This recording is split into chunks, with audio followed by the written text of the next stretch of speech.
Welcome to video 3 of the Hydraulic Arcade. Mechanical devices aren't the only thing around us that use hydraulic and pneumatic systems. Take a deep breath and think about whether any biological ones come to mind. The human body uses both hydraulic and pneumatic systems.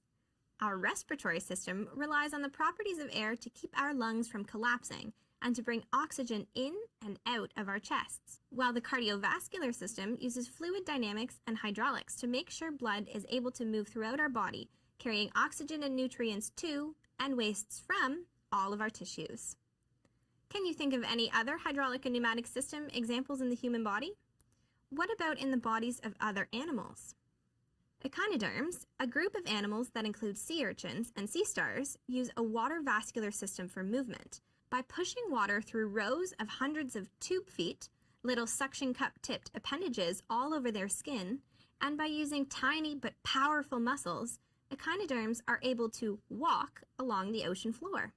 For many fish, it would be way too tiring to control their depth in the water simply by swimming.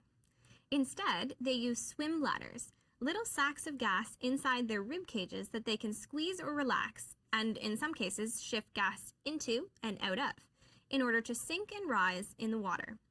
But how do they do it? Why does simply squeezing the swim bladder change the fish's density? Let's try to understand how the swim bladder works by assembling a pneumatic system that functions in a similar way, a Cartesian diver. Just like how a fish can compress the gas in its own swim bladder to make itself more dense, we can do the same with gas trapped inside of our Cartesian diver.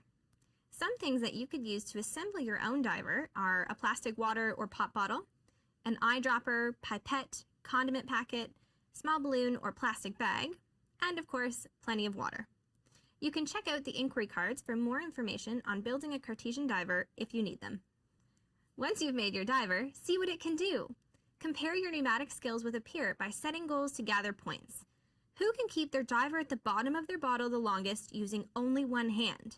Who can dive the most in 1 minute? Set your goals, get your points, and game on. Use your observations of your Cartesian diver and what you've learned about some of the biological models for pneumatic and hydraulic systems to help you as you design your own vehicle for our go-karting track. Do you notice anything you would want to copy? Will your go-kart work best underwater? On the water? On land? When you're ready to design and share your vehicle, watch video 4.